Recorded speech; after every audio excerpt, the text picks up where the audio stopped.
Eu ainda queria uma resposta um pouco mais elaborada, Guidolin, em relação ao que mudou. Por quê? Porque a questão da água em Americana, ela não vem de hoje, ela já é um problema que se arrasta a algumas administrações. Então, no momento em que a prefeitura cogita e depois manda o projeto para desproibir a concessão do esgoto, o problema da água ele já existia, ele já era identificado. O que eu estou querendo entender? O que mudou de lá para cá em relação a isso? Porque você disse aí que tinha uma conduta e que essa conduta mudou em função de uma outra avaliação. E, nesse sentido, eu concordo que mudança em si não é ruim, né, se ela for bem justificada. Mas eu queria que você voltasse na questão do que fundamentou mesmo essa percepção inicial da prefeitura de que bastaria fazer a concessão ou privatização do esgoto. Então, isso seria uma coisa para a gente entender melhor, né, essa coisa da mudança depois da eleição. Eu queria falar aqui em relação a um pouco o que o Walter trouxe na fala dele, em relação a possibilidades de investimento público e manutenção da autarquia enquanto um patrimônio da cidade de Americana, considerando tudo que está construído ali. Eu já falei isso em outra oportunidade, mas quando surgiu inicialmente a ideia de conceder esgoto, a gente foi conversar com quem estuda bastante isso, quem trabalha com isso, para entender o peso de uma concessão no serviço de saneamento. E aí, nessa pesquisa, o que a gente vê é que existe um óbvio aumento de tarifa, um aumento diferente do aumento que acontece, né, dos reajustes que acontecem, porque os reajustes são necessários e hoje são autorizados pela ARES, e acontecem sempre muito próximo da margem da inflação. A gente sabe que, numa situação de concessão, uma empresa privada está entrando numa relação onde o objetivo dela é lucrar. E, certamente, quem vai pagar esse aumento, né, esse reajuste de tarifa, esse aumento de tarifa, a partir do momento que for concedido, é a população, porque vai encarecer. De fato, ela precisa tirar o lucro dela de algum lugar. E ela só pode fazer isso aumentando a tarifa ou, então, reduzindo a qualidade do investimento dela, reduzindo contratação de profissional, reduzindo a qualidade dos insumos que ela usa, das peças, né, dos materiais que ela usa para fazer o serviço que ela presta. Então, há aí uma perspectiva muito clara de reajuste de tarifa. Reajuste não é nem a melhor palavra, porque reajuste a gente usa normalmente quando é dentro do percentual da inflação, mas existe uma perspectiva de majoração, aumento mesmo do preço que as pessoas vão pagar por esse serviço. E isso a gente tem muito bem ilustrado com o caso de outras cidades, inclusive da cidade de São Paulo.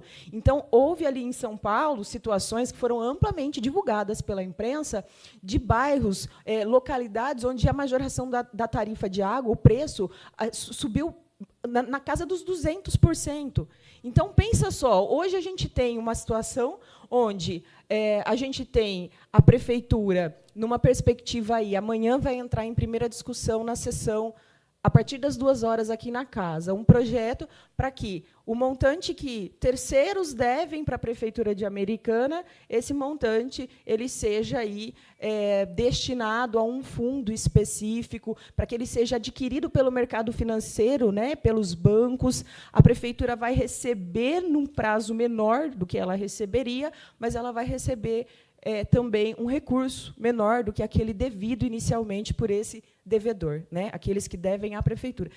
Por que eu estou citando isso? Porque hoje foi dito na reunião dos vereadores que esse montante, né, que vai ser trabalhado, se caso esse projeto de amanhã for autorizado, for aprovado aqui na casa, é um montante de mais de 1 bi. Então, o que acontece? Existe uma perspectiva de uma majoração de arrecadação. Existe uma perspectiva também de majoração da arrecadação por conta do próprio aumento do IPTU, que foi recentemente aprovado aqui na Câmara dos Vereadores. Então, o que a gente está tentando colocar aqui? No início, quando a concessão se dizia só do esgoto, esse valor inicial dos 30 anos, que é um valor assustador, ele obviamente, não cabe na receita da cidade. Ele não poderia ser custeado pela cidade.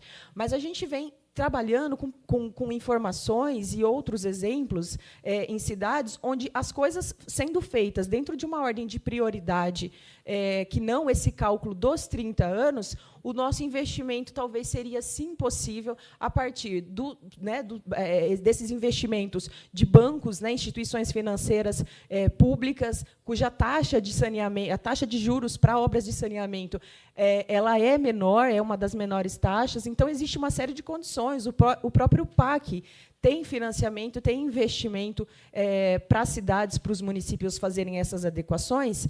E o que chama a atenção é assim: todo aquele recurso de 1 bi em 30 anos, na verdade, se ele for desenhado numa ordem de prioridade, a gente poderia ter aí um recurso inicial de 400 milhões, 500 milhões, que daria conta de sanar alguns dos danos que hoje a gente tem, ou melhor, dos passivos ambientais, porque de esgoto, ineficiência de esgoto, despejo de esgoto em natura, tudo isso gera um problema para a cidade que é ambiental e também do ponto de vista jurídico, gera dívida, multa para a prefeitura. Então, isso precisa ser, sim, corrigido. Mas o que a gente está questionando é por que uma autarquia que tem essa saúde financeira, né, que não recebeu os investimentos dentro de um planejamento estratégico, acho que essa é a grande ideia, é a palavra, é o planejamento estratégico. Quais são os investimentos que são assim fundamentais para que a gente não tenha esse índice absurdo de ineficiência no tratamento de esgoto aqui na cidade de Americana? Se isso for particionado, e aí eu concordo, eu ia até perguntar isso, aqui a gente sente falta da representação do Departamento de Água e Esgoto, de gente que estuda, né, como falam os engenheiros do DAI, a comissão de perdas do DAI, que me parece tem trabalhado e avançado em algum sentido, só que a gente não tem também a devida publicidade sobre esse trabalho, até porque dar publicidade para um trabalho bem-sucedido numa autarquia que está prestes a ser vendida, talvez não seja não haja lógica nisso, mas justamente porque vai demonstrar o quê? Que com um trabalho de planejamento estratégico e tecnicamente qualificado, você consegue avançar e fazer o investimento, mesmo com recurso limitado, fazer o investimento de uma maneira mais precisa. Esse é um ponto, né?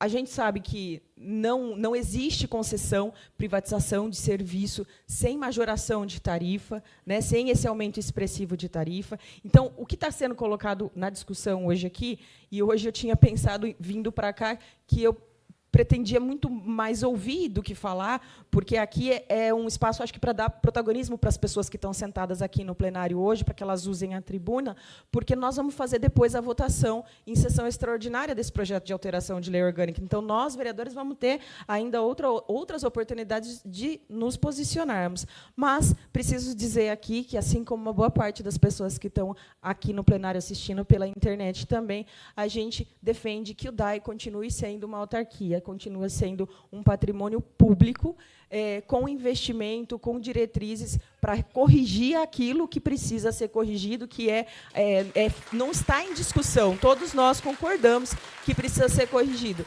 Não sei se você tem essa resposta do porquê que o DAI não está aqui, do porquê, não sei se foi convidado o Ministério Público. Eu estava na expectativa também de encontrar o doutor Ivan por aqui, também dando as suas contribuições, e aí eu não sei se eles foram convidados, então, só para a gente colocar. E a outra questão é, qual eu imagino que talvez não tenham aí essa informação, por isso que o DAI aqui era tão importante, mas a gente precisaria trazer para uma discussão como essa, porque o papel dessa discussão é esse, é dar transparência para os dados, mas a gente precisaria ter claramente quais são essas etapas do estudo da FIP que foi entregue e quais não foram entregues, e por que não foram entregues. Eu acho que é esse o pulo do gato que precisa ser entendido também, porque, Diego, claro que você provavelmente vai responder para desconstruir essa linha de raciocínio, é esperado. Mas tente trazer aí para nós uma explicação, porque eu acho que toda explicação contribui.